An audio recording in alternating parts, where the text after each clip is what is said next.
card. Perfect. You should have got that notification. Second, just for formality's sake, I'm Katie Hepner, Director of the Economic Alliance. Been co-hosting these coffee talks with Dean Uzelman from the Wadena Development Authority since March of 2020. So we are a long time going here. Happy to see you all joining us this morning. And lastly, it looks like you're all muted, but you got to say it on every call. Please mute yourself if you're not speaking, just to help with the feedback. Really excited to have joining us this morning, Carl Newbanks from the Initiative Foundation. Carl, welcome. We're excited to hear more about programs and services that IF has to offer nonprofits in our region. So I'll just turn it over to you. Great. Thanks, Katie, and thanks for letting me join today. It's nice to be with everyone.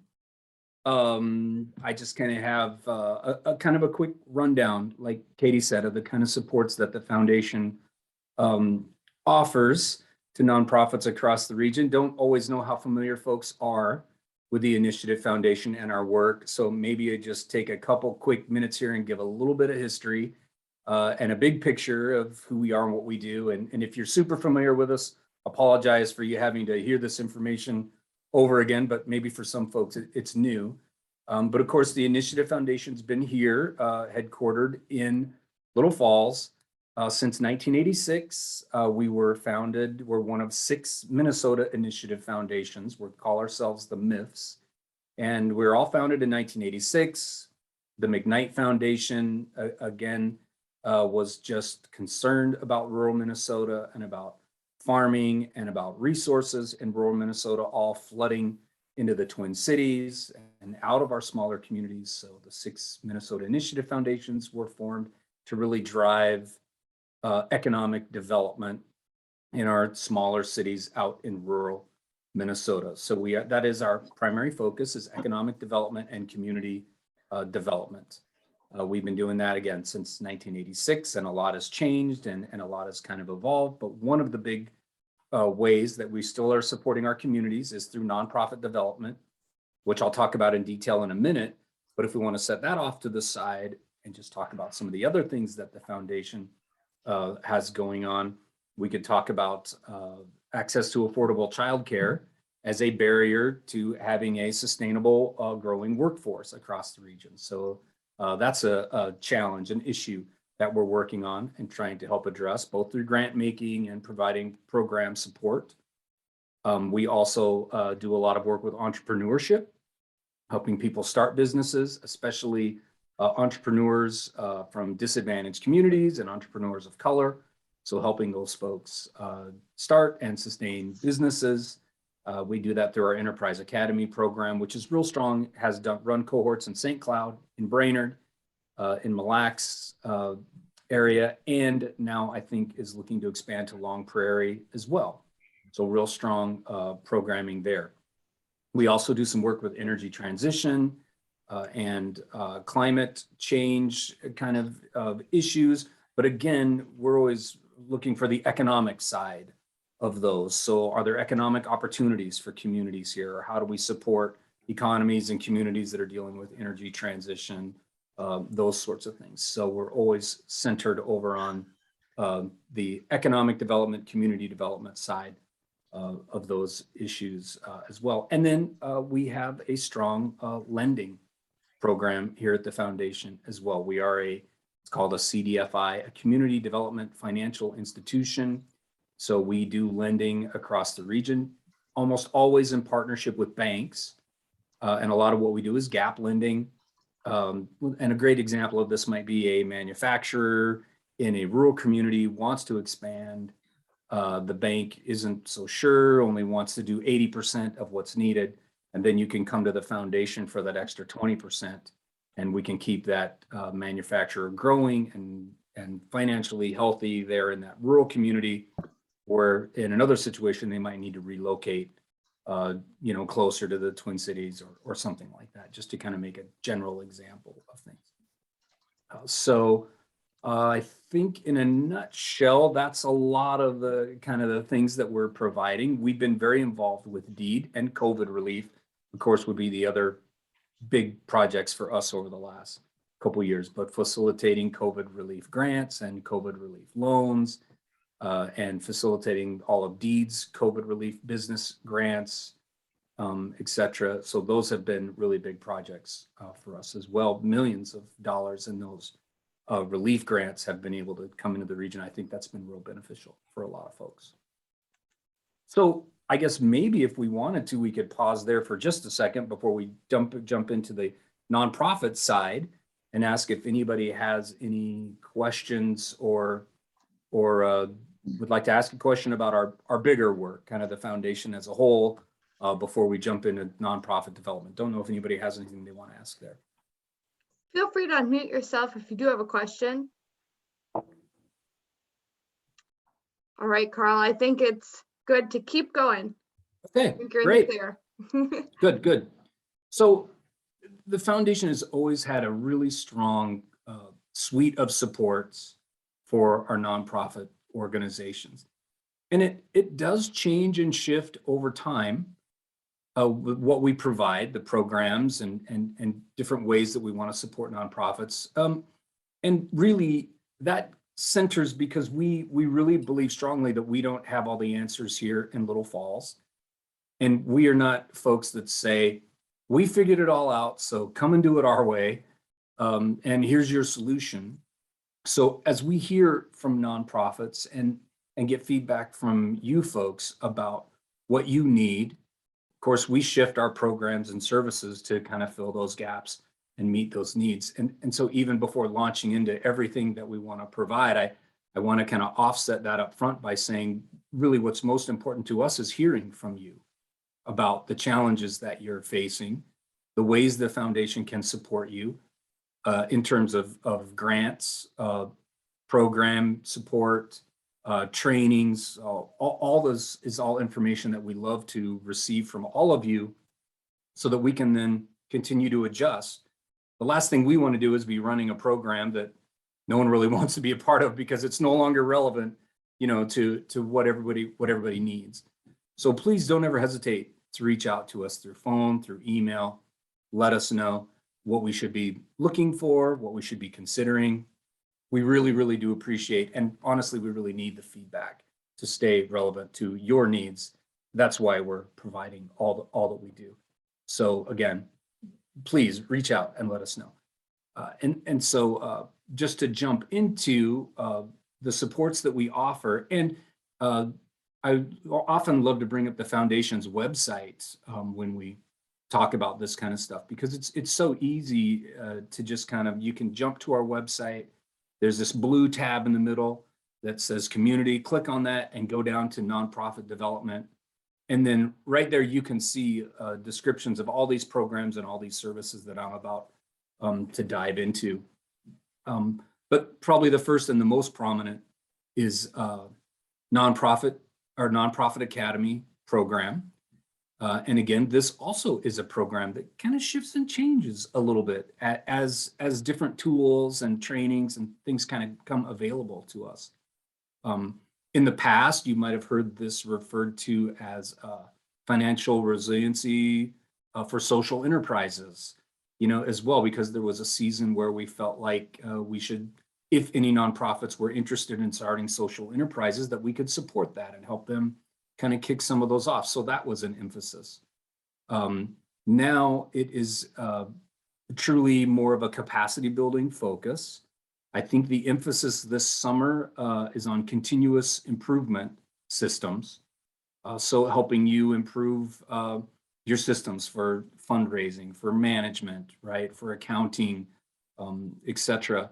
It starts in June, this next session. And again, it's called Nonprofit Academy. Anybody can join. Folks often, a lot of nonprofits will cycle through every few years to just look up and see what Nonprofit Academy is teaching this time around. And if they're interested in going through another session, it used to be kind of a 12-week tool. COVID has kind of shifted a lot of that. I think now it's going to be 3 or 4 sessions kind of spread out over a few months. I do think though that it is going to be, it is planned to be in person here in Little Falls with I believe there'll be a digital option if you want to join remotely. But I think we all know when you're getting together a bunch of nonprofit leaders in a room and you want to talk about process improvement and what we're doing right, what we could do better, really valuable to have everybody in the same space. So I know that's Zach's goal for this next cohort, get together in person here in Little Falls and work through some of these things together. So Nonprofit Academy is that kind of that spearhead. It's going to be going every year, I think 2 cohorts a year. You're going to see shifts in the focus or what trainings are going to be provided. But typically you would come in, you would join, there would be specific topics. You would have access, I believe, typically to consultants or trainers as you see fit to be able to say, I'd like to work with this and this. Do you have a consultant that can work with me, etc.? The program usually functions along those lines. So it's a really great program. You can really get some customized training, and it's nice to even contact Zach even before you join and say, we really feel like we need to improve A, B, or C. Would this program help us with that? Would there be consultants available? You can kind of do a little digging before you join and make sure it's going to be the training and consulting and teaching that is going to fit your needs where you're at. So that's Nonprofit Academy. Another kind of a subset of Nonprofit Academy that the foundation's offering to nonprofits now is called Fundraising School. This is a partnership with, I believe, Sourcewell and Network for Good. And this program, as the name implies, is totally targeted toward increasing your fundraising capacity and talking about what software will work for you, what tools work for you, what's the best way for you to market, what's the best way for you to make appeals, how do you generate a list, how do you manage a list, all these really neat tricks and tools specifically targeted to fundraising tactics and tracking, management, all of those fundraising bits. I think it's been super valuable for nonprofits that have gone through it. People have really seen some great results. People have really seen great returns, increase in fundraising, increase in number of new donors, all sorts of new tactics. I know I worked in nonprofits and did fundraising for many years, and it can be hard sometimes to get beyond just the next event or the next appeal, and you get it out the door, and then you're looking at the next one, and all these systems that can really, I want to say, almost exponentially increase your return have a tendency to get neglected just because we don't have the time. Or to be honest, we just never had the time to really address them and work through them specifically. And so the Fundraising School is going to give you that opportunity. Set that aside and work through all of these fundraising details. So again, it's really valuable. People have just seen great results. And so if you're looking to really dial up that fundraising, be more efficient, effective, that'd be another great one to look into. You can get that information off that same tab on our website. Look up the nonprofit development tab and then go down and find that Fundraising School, and you can get all that information that you need there. I guess just to keep rolling, and if anybody has a question or whatever, unmute or unmute your video and raise a hand or whatever, let me know. But I'll just keep going. We also offer executive roundtables, which again, these is nonprofit leadership have the opportunity here to get together and just chat with each other and share what your challenges you're facing, what successes you've had, insights, all sorts of. It's just purely just like it says, a leadership roundtable to just share ideas, exchange ideas, get to know each other, learn from each other. It is for executive leadership. So those are the folks that we want to have join the executive roundtable. And again, same thing, circle back around to that same web page, and you can click that executive roundtable tab and find out when the next sessions start, how to get involved, how to sign up, and kind of get more information there. But if you're an executive director or president of the nonprofit and you're looking to develop that peer group for learning and idea exchange, that would be a really great option for you. And so would love to love to see you join one of the executive roundtables. I would also point out on the website, there's another tab there called I Found Training. We have a whole kind of spectrum of training videos and tools that you can access on all sorts of topics, everything from, grant writing to fundraising to, board management, all sorts of neat tips and tricks and tools there that are free. And you just simply have to go to the webpage and log in and watch as many as you want, as many as you can digest at a time, right? Just jump in and learn away. It's another really great resource. We do try to keep it updated. I think we've added a few videos lately to that. But again, just an ongoing resource for you to connect with and learn. And I would suggest as you watch those, anytime you have ideas or questions or things come to mind, then you just follow up with Zach Tabbitt, our nonprofit development, program officer, and Zach could help you follow up with any additional learning or tools that you might want based off what you hear in that I Found Training section. So I would pause there and say that's kind of the programmatic side of the support. These are all the things that Zach is out working to organize and make available to all of you. So after this, I'm going to kind of talk about grants and component funds and legacy giving and complex gifts and how we can support those. But maybe pause here then and say, in terms of program supports, does anybody have any thoughts, or has anybody participated in any of these programs and would love to say, I've been a part, it was great. Would love to hear questions or comments at this point. I do have a question for you, Carl. When we talk about nonprofits, supports, are these available to both 501c3s and C6s, or just C3s? I would connect with Zach. I mean, I think as long as the training, you feel like the training is going to be relevant, you know what I mean? Then I think you would be okay.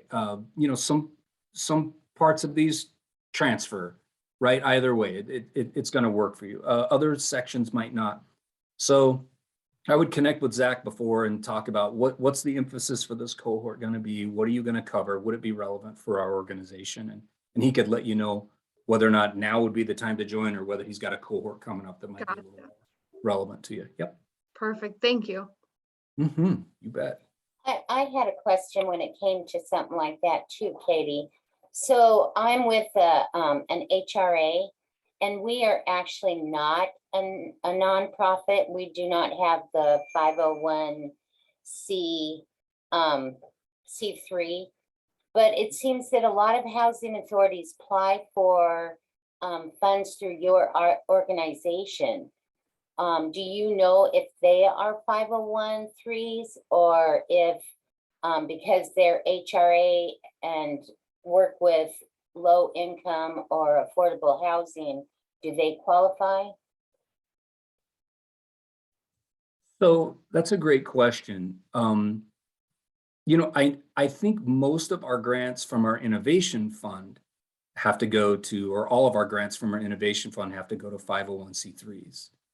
But I know occasionally we have other buckets of funding, or maybe things coming from the state that sometimes can have a little different rules depending on whether they're grants or other ways of kind of providing that support.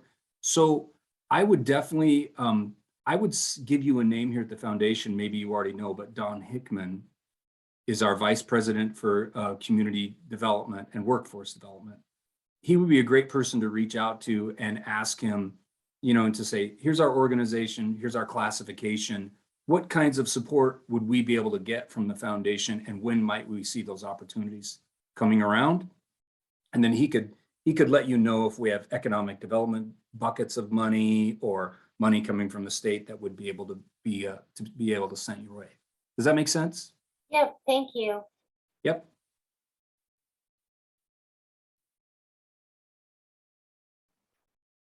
Anybody else? It's coffee talk, right? But I'm the only one talking. Coffee listen. Maybe we'll call. That's right. It's a coffee list. Yeah. All right. I think everyone who had questions asked them. Okay. Great. Well, we can talk about grants then. This is a big part of what we do. We love providing the programs because we get to kind of be boots on the ground and really get involved in your organizations. But grants are a great tool for us. And we have our innovation fund that provides grants to nonprofits every year in 4 grant rounds quarterly. We always encourage everybody to apply. And our guidelines do change at least annually. Sometimes they might even change. They typically wouldn't change every quarter, but sometimes they might change in the middle of the year if needs emerged. And we felt like we needed to adopt those guidelines because we saw, well, we got all this feedback and nonprofits are really in need of this particular service, or, like, for example, we used to not provide a lot of general operating grants. But now, because of COVID, if you look at our grant lines, the first one is a general operating line that says we provide general operating support. I think it's there's another layer of criteria on that one as well. But it's an example of how we've kind of adjusted the criteria as needs shift. So I'd always encourage everyone, keep your eye on our announcements. You can go to our website again and sign up and say, I want to receive an email when you announce a grant round. You can jump on there and look at our grant guidelines, look at the priorities. What are we funding? What's important? And again, if you are dealing with community development, if you're dealing with some sort of like economic project, we have other funds outside of the innovation fund that have grant funding available as well. Those, again, I would give you Don Hickman's name. You would want to reach out to Don and say, or you could even, if you're more comfortable with Zach, if you've worked with Zach, you could ask Zach to connect you with Don. But again, it's not just the innovation fund. There are other grant pools as well that will make grants for communities, economic development, community projects, et cetera, things like that. So if you're looking on there and you're thinking, boy, these guidelines just don't fit because we need a grant for a whatever project like A, B, and C, well, don't hesitate to reach out and ask.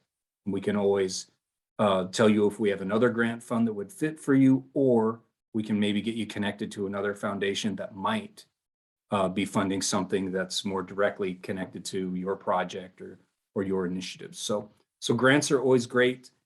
Keep your eye on them. Things that people would want to know about our grants is they generally are about $5,000.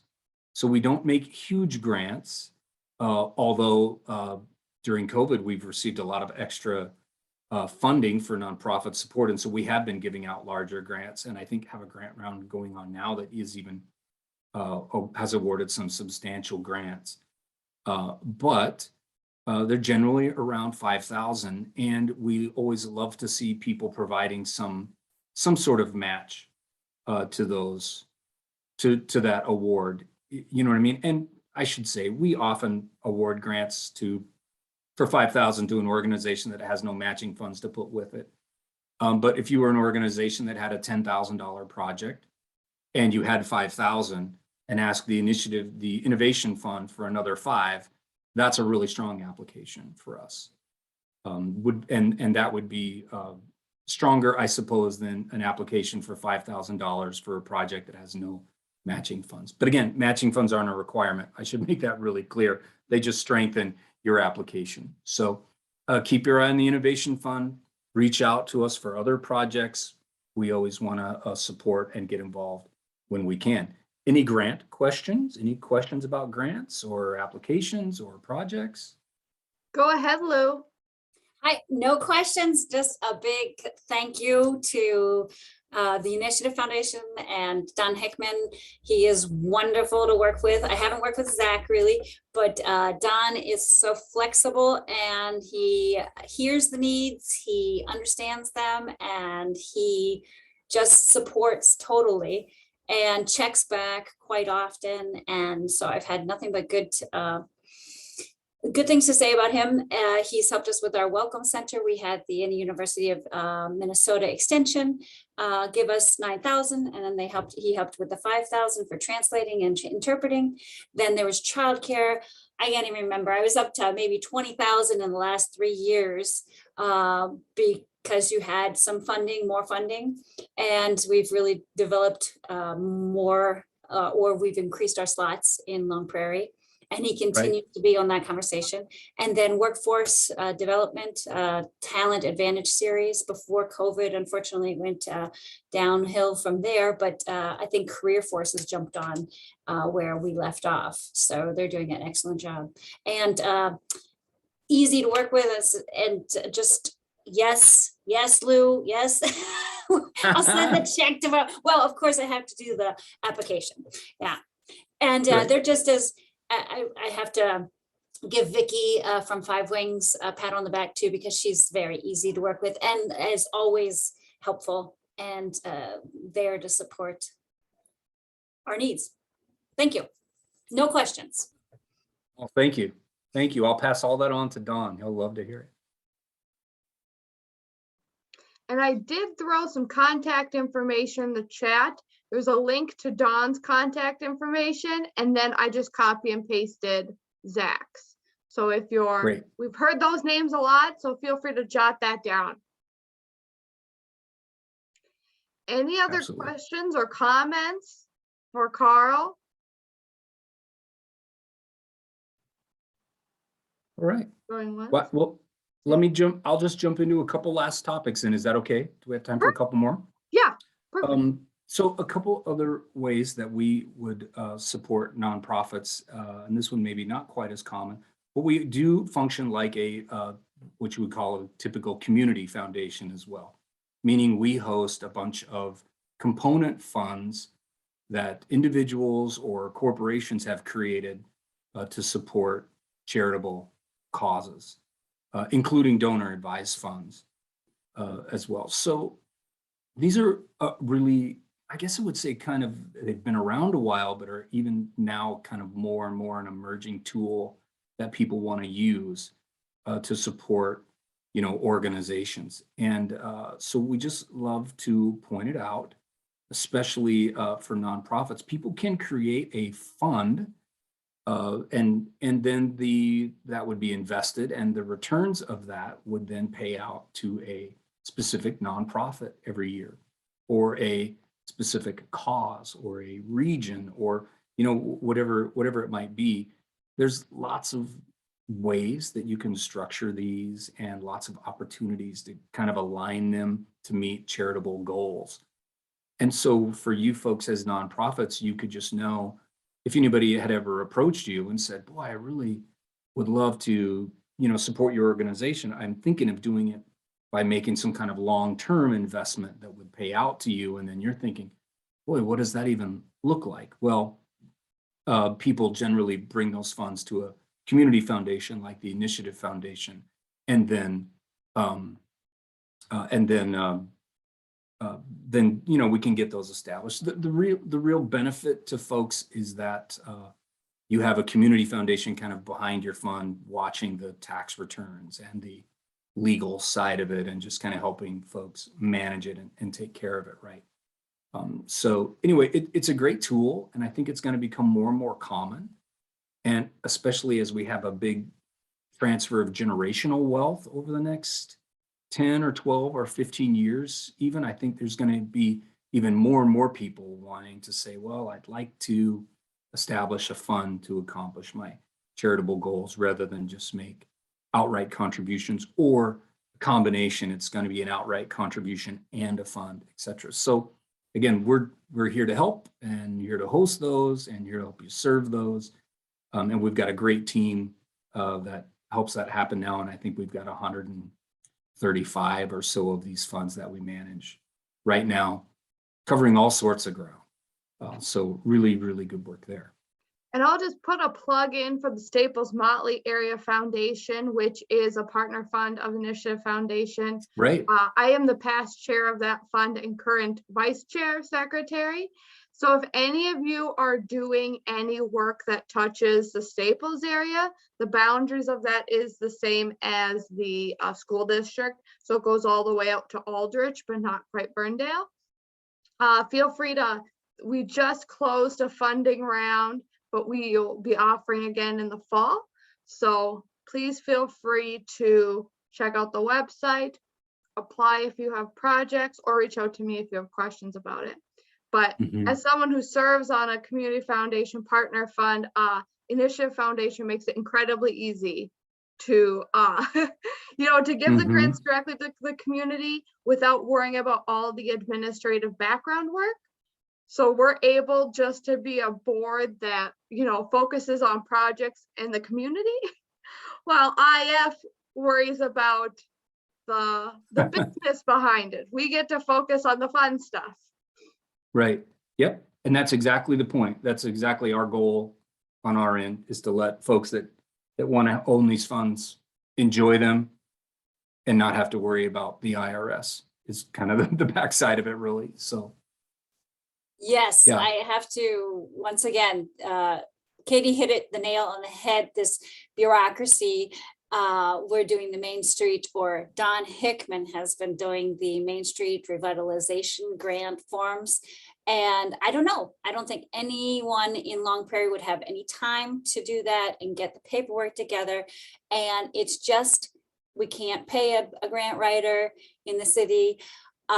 So they just serve our needs, and another thanks. Yes, absolutely. Yeah, Luann, you guys are part of the Main Street Economic Revitalization Grant that was submitted, right? Long Prairies, right? Yes, Yeah. and we're waiting for like 3 to 4 more weeks. I heard Deed is still deep in paperwork. Great. Yeah, hoping to hear back soon, but everyone's kind of impatiently waiting for the decision on that one, right? Yeah. Like that, patiently, impatiently. Yes. Right. And, circle back to that really quick. But again, we do write grants and kind of package together the region, sometimes, or can help put together a project and submit a grant to Deed, or, things like that. So that's another whole area that we haven't really talked about here, but to keep us in mind, if a project comes through and you think, wow, I wish the Initiative Foundation would apply for this for our community or for our region, and help get all the players together and package up the application. We do that often, and we're happy to jump in when we can. So again, our biggest challenge sometimes is just hearing from folks out in the region and knowing how we can best serve and help. So by all means, don't ever hesitate to reach out to us. I don't want to take up all of our time here, but I would just say one last area.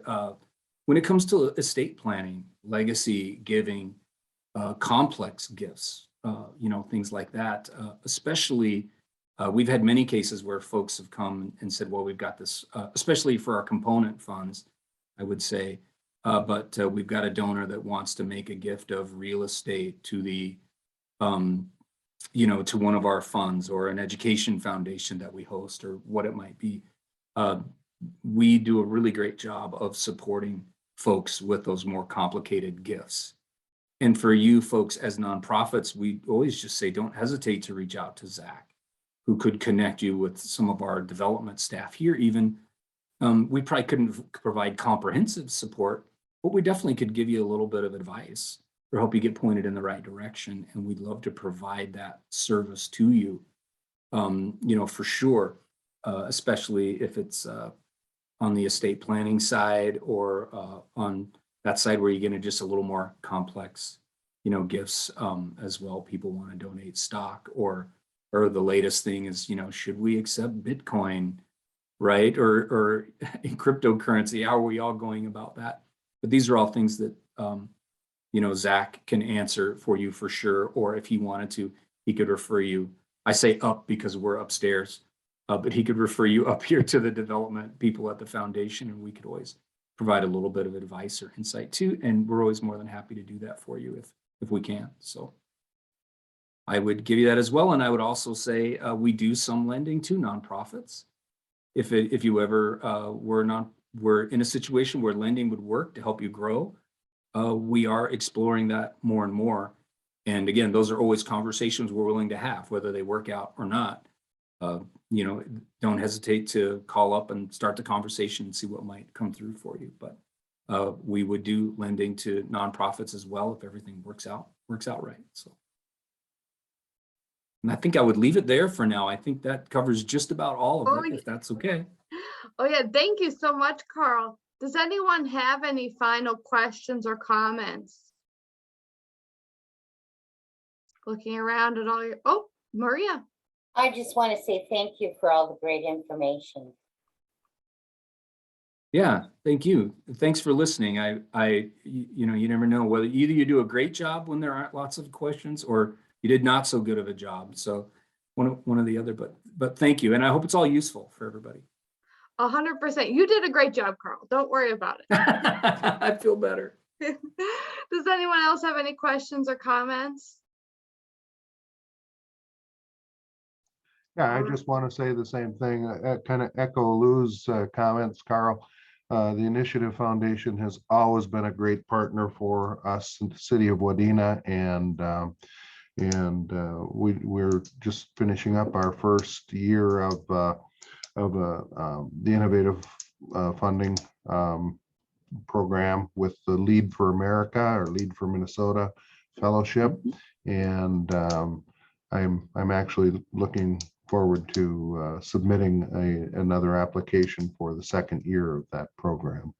It's been very beneficial, and maybe if we have time, Lillian will be able to provide an update of what things she's working on with that. But thank you again. The Initiative Foundation's been a terrific partner. Great, thank you. Thank you. Happy to serve. Thanks, Dean. Any final questions or comments? Going once, going twice. All right, Carl, thank you so much for joining us. There's always so many different programs at the Initiative Foundation, so it's really nice to hear kind of a breakdown of them. So I really appreciate your time today. Great, yeah, thank you. Happy to be here. Thanks for letting us chat for a little bit. Yep, and we're going to move into our community updates, so you're free to log off or stay on, whatever works for your schedule. Oh, I think I'll stay on if that's okay. Perfect. We'd love to have you join. All right, let me see who is on the call today. Dean, what is new in Wadena? All right. Good morning, everyone. Thanks for joining us. We have been working on this purchase of the 63 residential lots in southeast Wadena. We finalized that sale on Friday, and we are now the proud owner of 63 platted residential lots that are we are taking steps to develop and get new homes built. We have parties that are interested in building new homes, single family, and we have a couple parties that are interested in developing some multifamily housing. So exciting time there. Took a lot of pieces to come together. The county with ARPA funds, the city with ARPA funds, potentially some tax abatement bonding, and an investment from the Development Authority. But it's looking good. We're starting the preliminary engineering and working on developing plans and covenants for that development. Last week, I attended the deed brownfield redevelopment meeting. Got some good information there. Deed has some good programs available for communities with the brownfields or blighted or contaminated properties, and we do have a couple of those in Wadena that we're going to be looking at how we can redevelop those sites, get them cleaned up and redeveloped sooner than later. We don't want it to turn into like the old Peterson Biddick, where it was falling down and really constituting a life and safety hazard. We have 4 new homes under construction in Wadena, or in the various forms of being started, and I expect to see another 4 to be started yet this summer. And possibly another duplex, so multifamily property. Salsa Fest is scheduled for Wadena again this year in Burlington Northern Park on September 17th. It's always a great time, great cultural event, and a lot of fun activities. So you might want to add that to your calendar, September 17th for Salsa Festival in Wadena. Oh gosh, we've got a lot of highway upgrades happening. Working with MnDOT on Highway 10, 71, and Highway 29 upgrades. Those will happen out a couple of years, but the planning is already underway, and MnDOT is looking for community input on that. So if you have questions or concerns or thoughts about what's going on there, we do have a couple of plan maps that are hung up in the city council chambers for public viewing and comment. So would encourage you to stop into the city administrative center, take a look at those maps. You can always stop by the Planning and Zoning and Development Authority window if you have questions or would like to find out more information about that. We continue to have really strong interest in new downtown retail projects, as well as commercial and industrial. We've got several businesses in the commercial industrial sector that are adding on or hiring more employees. So that's great news. I don't believe the mayor is on today, so I will just, our water tower project, repair and painting of the water tower with a new design is going to be starting soon. The library project is kind of winding down on the inside. There's a little exterior work to do. And the Tri-County Healthcare Infrastructure Fund program extension is about ready to get underway as well. So a lot of exciting things happening in Wadena. Busy. So I'd be happy to answer any questions if anyone has any. Thank you so much, Dean. Any questions for him? All right. Moving on, Lillian, Dean did call you out a little earlier and said you might have some updates to share with the group. I mean, I can talk about some of the work I've been doing since Dean asked me to give some updates. I've been working a lot on the arts and culture planning. I'm hoping to get that really rolling, especially in the coming months. So just making a creative community plan for the city of Wadena. I'm kind of coalescing community members to help me work on that, as well as submitted a proposal to the Regional Sustainable Development Partnership, which is a part of the University Ascension. I have been also, as we heard, I think it was the last coffee talk about the farmers market. I worked with them to get a grant done for 5 wings so they can hopefully get some artistic events at the farmers market this upcoming season. Been trying to help organize and plan a mural that will hopefully happen. Very early stages on that, but I'm hopeful about it. Let's see, I'm still doing a take and make program with the library in town, where people can come in, get kits that have supplies for crafts that they can then do at home. And trying to work with the community theater group to find a home. So just lots of stuff that I've been working on, and happy to welcome anyone to ask me questions, or if anyone has any projects that they want help to do, I'd be happy to work with them on that. So yeah, that's me. Perfect. Thank you so much, Lillian. Does anyone have any questions for her? All right, we're all just still drinking our coffee. We're a quiet bunch today, but that's okay. Moving on, Allison Uzelman, you're joining us today from Todd Wadena Electric Co-op. Could you provide a little update on the annual meeting you all just hosted? Sure. We were really excited this year because we finally got to be in person again after 2 years of virtual annual meetings. So we did have it at the MAS just on the 19th, so not long ago, and went really well. For those of you, I don't know if any of you were members and able to attend, but we had a deep dive session with a Great River Energy representative that discussed our changing energy resource mix. So as Coal Creek Station and the HVDC line and all of that change is happening to our resource mix, we kind of dove into that. That went really well. And then I had the annual meeting where incumbents Mike Thorson and Marie Catterhagen did get reelected. And then just a great business meeting with lots of good information, and of course ended with fabulous food. So it was great, and we had over 250 in attendance, so that was wonderful to see so many members come out and be part of the day with us.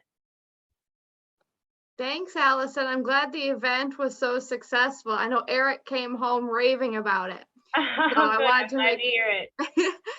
All right, so when it's on the calendar for next year, you all heard how great it was this year. Next year, if you didn't go this year, be sure to attend. Thanks, Katie. Yep. Moving on, Joel isn't on today, and I don't think Ryan is either from Tri-County, but Kim, I see you logged on. Did you have any updates from Tri-County you wanted to share with the group? Yeah, I'm on today. I'm not sure what Joel would have updated you on.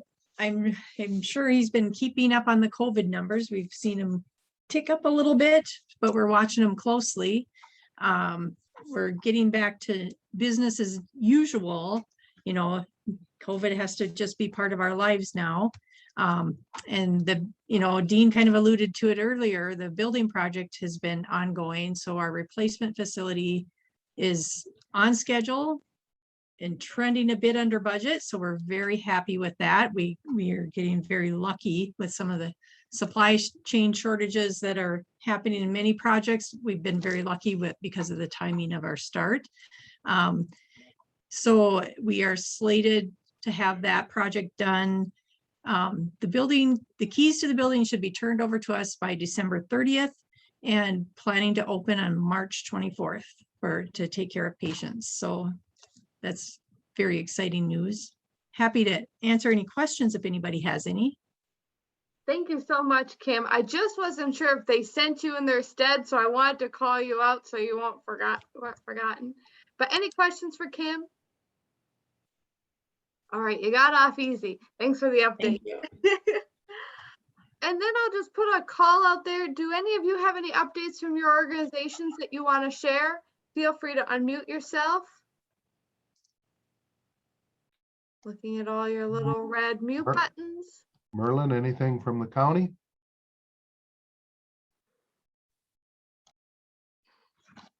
Oh, Hi, Vicky. Katie. Hi. Hi.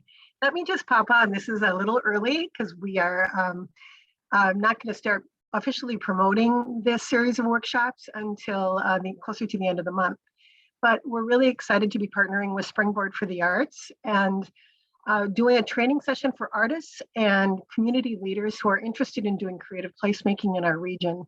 And it's really about the basics, about, oftentimes artists don't talk the language of like economic development directors, and economic development directors go, what's this wacky artist proposing? But the basic premise of the program that we're putting together will be looking at the role arts can play in helping to address community issues. So communities that have an issue and artists who want to know how to expand their skill set to work within community should be looking for information from Five Wings Arts Council. The program will select the cohort. It'll be a cohort of about 10 to 15 people. We'll work over the next year, but starting in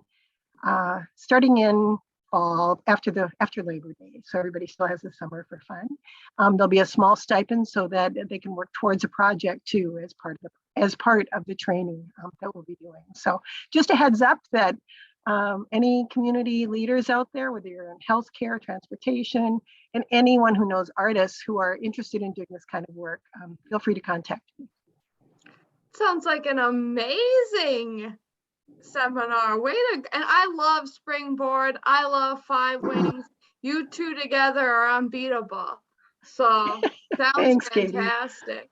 I know Yeah. one of the things I've struggled with as an economic developer is you see projects that could use an artist. I don't know how to contact an artist.